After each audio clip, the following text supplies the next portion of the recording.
BJP Shiv Sena ये कहती है कि ये भारत माता से मोहब्बत नहीं करते, ये मुल्क के गद्दार हैं। मैं इन तमाम पार्टियों से कहना चाह रहा हूं आज आपके सामने, और आज के इस जलसे से मैं इन तमाम को एक पैगाम देना चाह रहा हूं कि आपका हर इल्जाम मुझे कबूल है। थोड़ी देर के लिए आपने कहा कि मैं फिरका परस्त हूं, मैं सिर्फ मुसलमानों की बात करता हूं। आपने कहा कि हर आपका इल्जाम कबूल है, मगर मैं आज गोवंडी के इस जलसे से कांग्रेस पार्टी से, राष्ट्रवादी कांग्रेस से, बीजेपी से, शिवसेना से, समाजवादी पार्टी से चंद सवालात रखना चाहता हूं और मैं उनसे पूछना चाहता हूं कि इन सवालात का जवाब आप आवाम में दे दो, मुझे मत दो। मैं आपके दरमियान में खड़े होकर इस बात को आपके सामने रख रहा हूं। क्या यह बात सच नहीं है कि महाराष्ट्र की आबादी 2011 के सेंसस के मुताबिक 11 करोड़ के करीब आबादी है महाराष्ट्र की, जिसमें से 1 करोड़ 50 लाख मुसलमान रहते हैं। क्या यह बात सच नहीं है? कांग्रेस के लीडरों, राष्ट्रवादी कांग्रेस, समाजवादी पार्टी, बीजेपी और शिवसेना के तमाम कायदीन, मैं तुमसे कह रहा हूं, क्या यह बात सच नहीं है कि महाराष्ट्र में मुसलमानों की 60% आबादी, मुसलमानों की 60% आबादी सतह गुर्बत से नीचे जिंदगी नहीं गुजार रही? अगर 1.5 करोड़ की आबादी यहां महाराष्ट्र में मुसलमानों की है, तो 60% मुसलमान एक दिन में 32 रुपये भी नहीं कमा सकते। क्या यह सच है या झूठ है? मुझे जवाब दो। 15 साल से तुम हुकूमत कर रहे हो, मैं हुकूमत नहीं कर रहा हूं।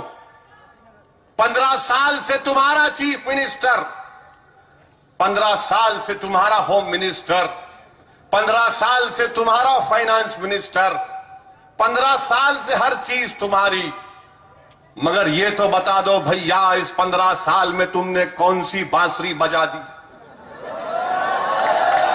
तुमने कौन सा ऐसा नया गाना तैयार किया कि 15 साल में तुम्हारी हुकूमत में हम 60% हमारी गरीबी में इजाफा हो गया।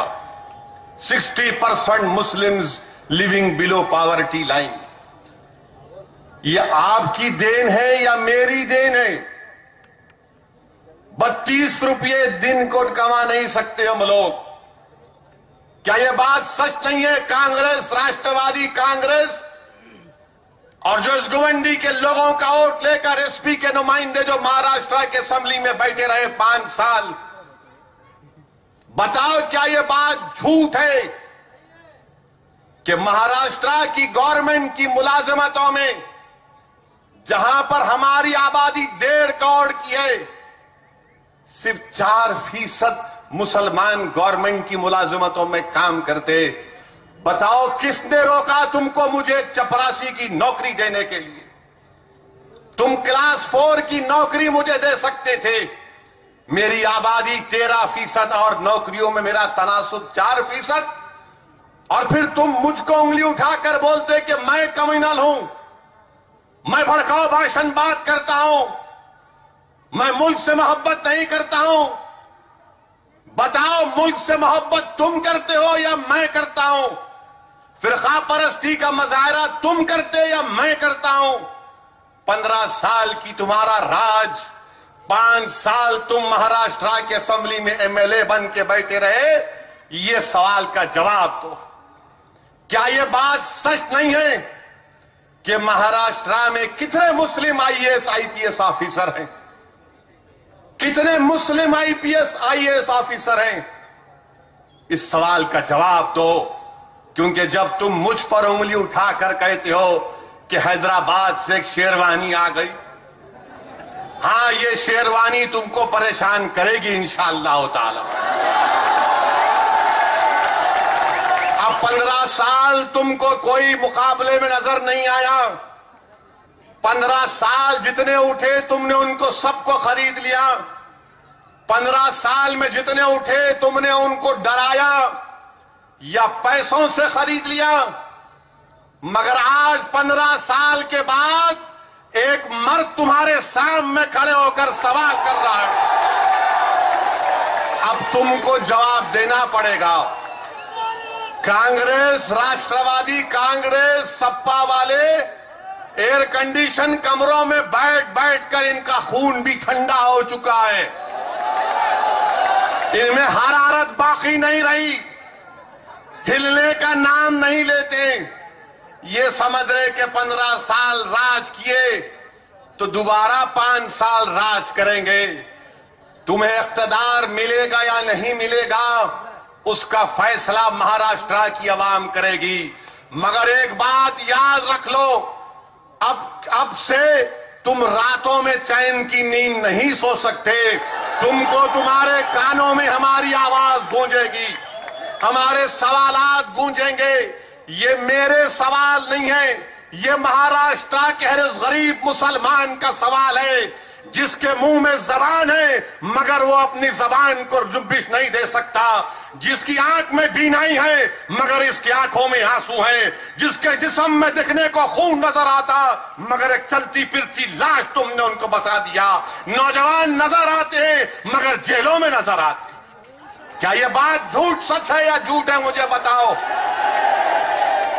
क्या आज महाराष्ट्र की जेलों में 36% मुसलमान जेलों में, 36% मुसलमान जेलों में।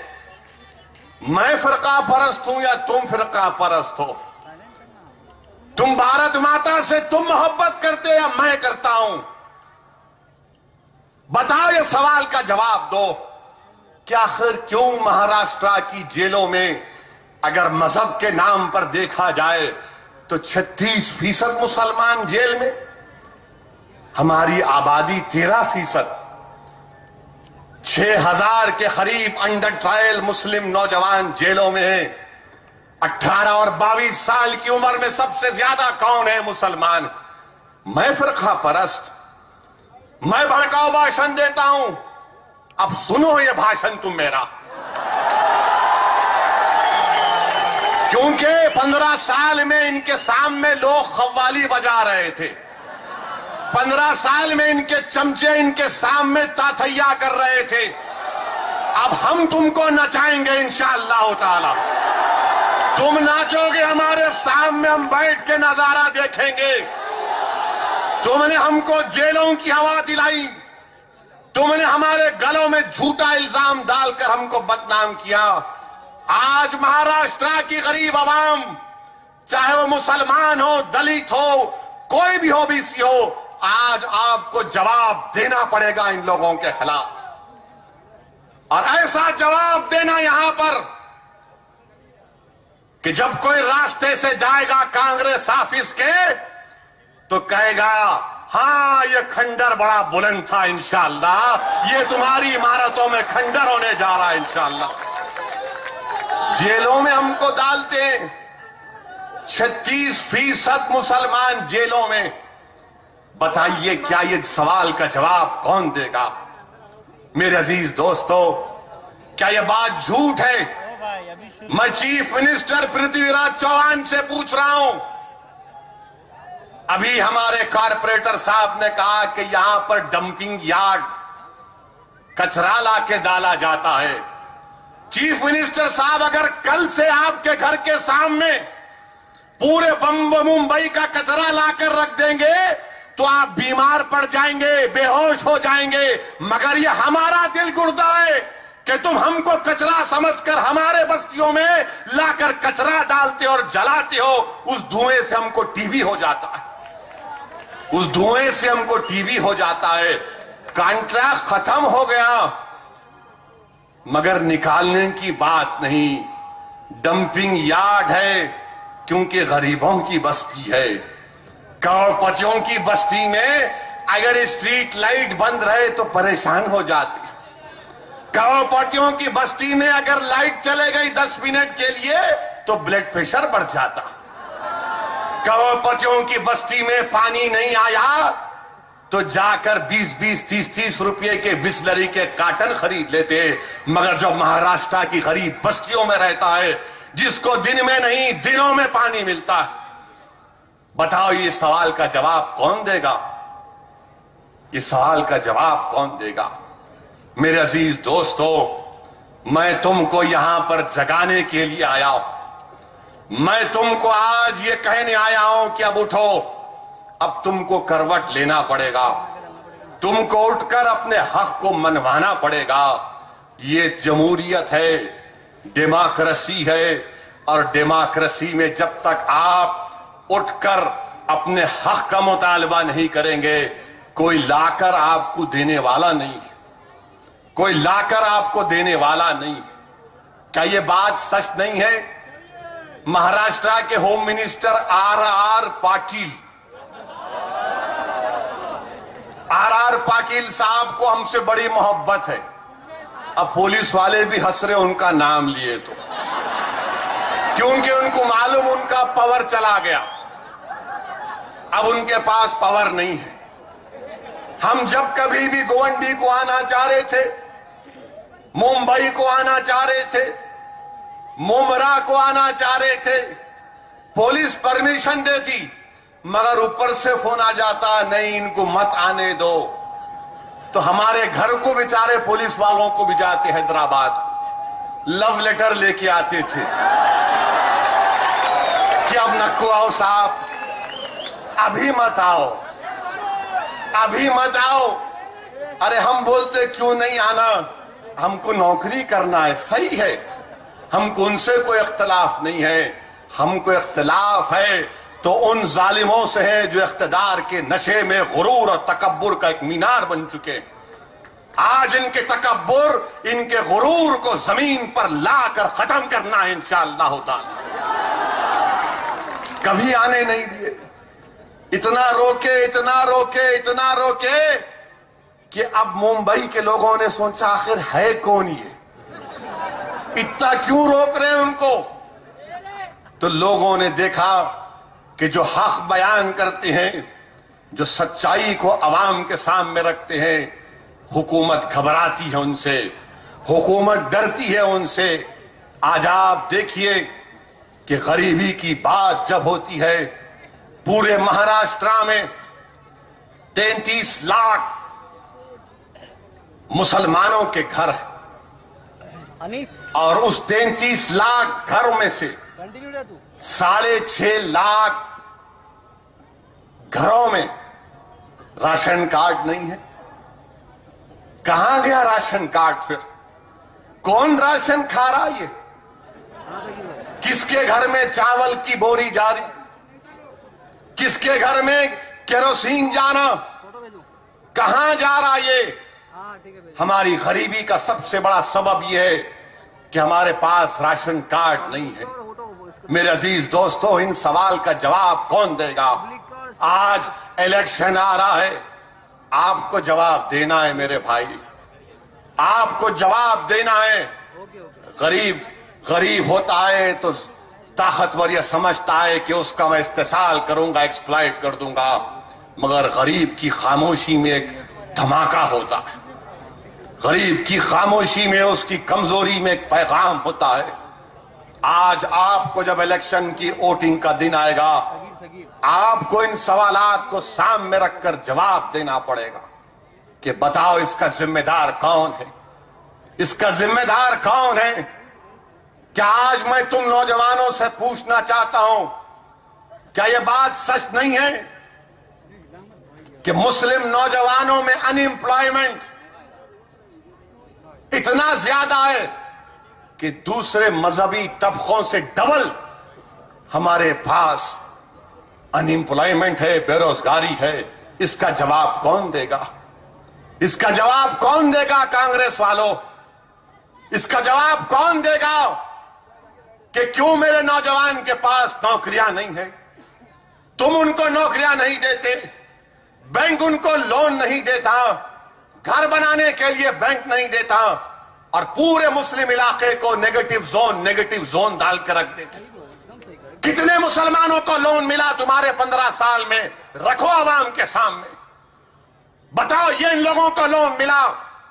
लोन भी नहीं मिलता हमको। और हमारा नौजवान, जैसा कि अभी बताया गया कि ड्रग्स ले रहा है, नशा कर रहा है। अगर तुम उस नौजवान को जिंदगी की राह दिखाओगे, जिंदगी का मकसद दिखाओगे कि छोड़ इस ड्रग्स को, तुझे अगर नशा लेना है तो अल्लाह से मोहब्बत कर, रसूल से मोहब्बत कर, वो दुनिया का सबसे बड़ा नशा है। दुनिया में इससे बड़ा कोई नशा नहीं है मेरे नौजवानों। जो अल्लाह उसके रसूल से बेपनाह मोहब्बत करेगा सल्लल्लाहु अलैहि वसल्लम से, वो मोहब्बत ही खुद बहुत बड़ा नशा है।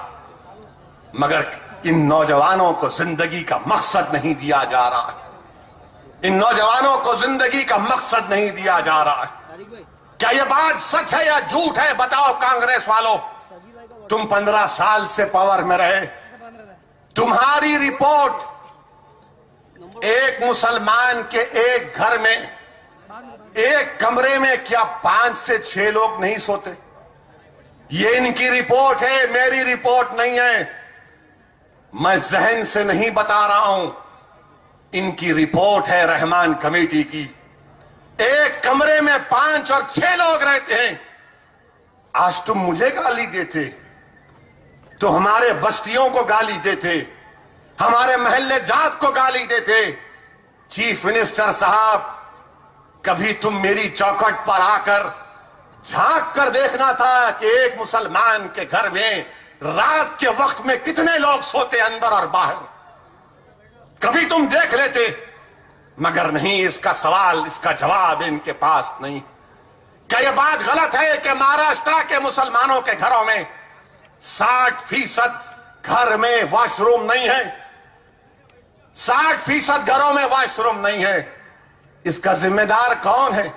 मैं जिम्मेदार हूं। मैं भड़काऊ भाषण देता हूं, मैं हिंदुस्तान से मोहब्बत नहीं करता हूं, यह तुम्हारा झूठा इल्जाम।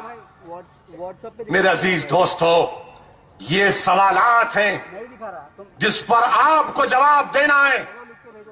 क्या आप जवाब देंगे? नहीं देंगे? कैसे देंगे जवाब आप? याद रखो, जज्बात में आकर नारे तकबीर बोलने से काम नहीं बनता।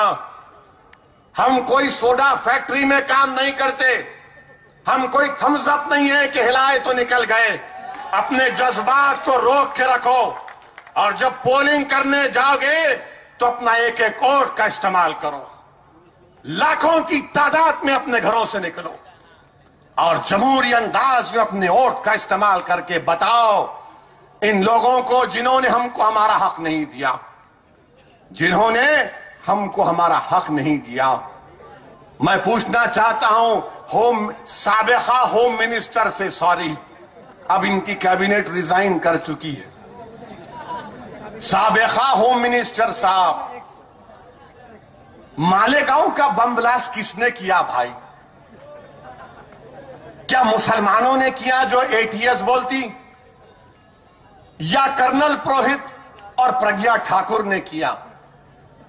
ये कौन सा मानवाली कर लिया आप? कौन जिम्मेदार है? हम करे या वो करे? किसने किया? 10 साल दिल्ली में आपकी हुकूमत, 15 साल से आपकी एटीएस। कौन बताएगा कि वो बच्चे किए नहीं किए? बरसों जेल में रहे, बरसों जेल में रहे, उनकी जिंदगियां तबाह हो गई। महल्ले में लोग उनसे हाथ मिलाना तो दूर की बात, नजर मिलाने कतराते। तुमने जिंदगी भर उनके पेशानियों पर लिख दिया कि ये टेररिस्ट है, जबकि सारी दुनिया जानती कि हमने नहीं किया, मगर आपकी हुकूमत है। हम ये पूछना चाहते हैं, बताओ, इस सवाल का जवाब दो कि पूना की जो बेकरी में ब्लास्ट हुआ, हिमायत बेग को सजा दी गई। आज नया एविडेंस सामने आया, और एविडेंस क्या कहता है? आप थोड़ी देर के लिए सोचिए। कि एक नौजवान पूना से मोटरसाइकिल पर बैठता है और बैठकर औरंगाबाद 3 घंटे में आ जाता। कौन सी मोटरसाइकिल है भाई ये? वो मोटरसाइकिल का नाम क्या मोडी बाइक है क्या? बैठे कि 3 घंटे में वैसा बैठा उन्हें पूना में औरंगाबाद में निकल गया 3 घंटे में। मैं पुलिस वालों से जो वो इन्वेस्टिगेशन कर रहे, मेरे को भी एक मोटरसाइकिल दिला दो ऐसी, मैं भी खरीदना चाहता हूं वो मोटरसाइकिल को। 3 घंटे में पूना से औरंगाबाद हिमायत बेग पहुंच गया। रास्ते में जितने टोल है सबके ऊपर वीडियो कैमरा, एक भी वीडियो कैमरे में उसकी फोटो नहीं है। क्या हिमायत बेग जिन है? बोल के निकल गया ऐसा उन्हें। आपका कैमरा भी कैच नहीं करा। कौन जिम्मेदार है इसका? चीफ मिनिस्टर साहब। क्या महाराष्ट्र की असेंबली में किसने पूछा इस बच्चे के बारे में? क्या महाराष्ट्र की असेंबली में और महाराष्ट्र की ऐवान में यह सवालात की गूंज उठी? नहीं उठी। अब उठेगी इंशाअल्लाह ताला। अब उठेगी, आवाज गूंजेगी। मजलूमों के हक का मुतालबा करेगी मजलिस महाराष्ट्र के असेंबली के ऐवानों में इंशाअल्लाह ताला। इसका जवाब इनके पास नहीं है। मेरे अजीज दोस्तों, ये बातें आपके सामने रख रहा हूं। क्या महाराष्ट्र में सिर्फ 2% मुस्लिम बच्चे ग्रेजुएशन करते हैं? नहीं करते। बताओ कौन जिम्मेदार है इसका? अगर यहां पर मैं नौजवानों से पूछूंगा, तुम हाथ उठाकर मेरे सवाल का जवाब दे